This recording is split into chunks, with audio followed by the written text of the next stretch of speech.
观众朋友、网友朋友，大家好，我是付前少。为了避免陷入以中国和俄罗斯两线作战，美国前官员公开发布了一个离间中国和俄罗斯的高招。那么这个高招能实现吗？我们来看一看。最近，美国国家利益网站刊登了前助理国务卿韦斯米歇尔向五角大楼提交的一份报告。为了避免陷入以中俄的两线战争，他认为需要放弃试图同时遏制俄罗斯与中国的战略。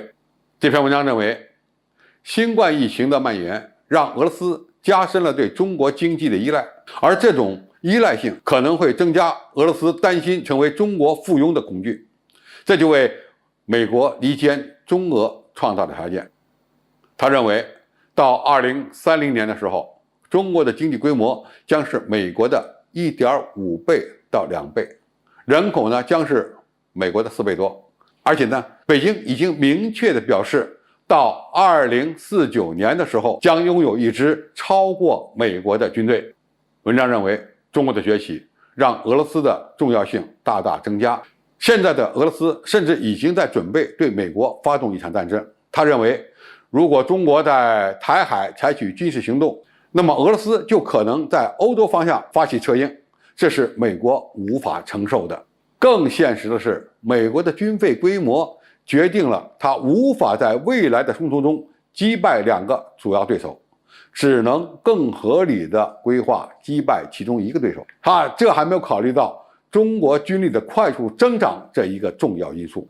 该文的作者还指出，就算美国在欧洲保留再多的军事力量，但是也不足以在冲突中威慑或击败俄罗斯。美国可以更好地利用盟友的力量抵消俄罗斯的压力。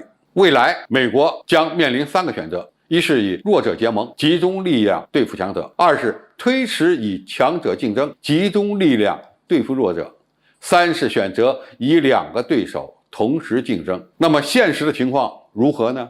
俄罗斯对美国的敌意目前是太大，而中国的崛起，美国又无法阻止，因此它这3个选项看起来无解。那么美国唯一的办法就是利用俄罗斯对中国力量的恐惧来离间中俄2国。作者认为，美国并不需要试图拉拢俄罗斯，但是呢，可以给俄罗斯制造一系列向西扩张无法逾越的障碍，反而要给俄罗斯经济上以支持，帮助俄罗斯向东发展。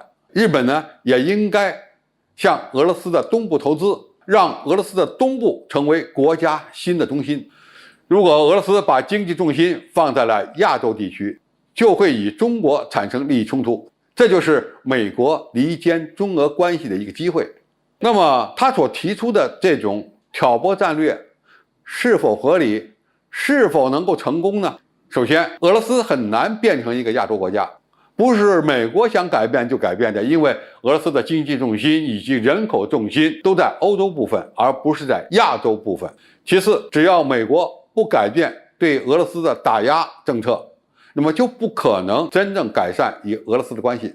那么如果放弃对俄打压，就不可能团结那些东欧的小国，这几乎又成了一个无解的答案了。最后，日本与俄罗斯存在着领土纠纷，北方四岛的问题不解决，恐怕日本也不可能帮助俄罗斯发展它东部的经济。另外呢，就算俄罗斯变成了一个亚洲国家，中俄经济合作只会更加紧密。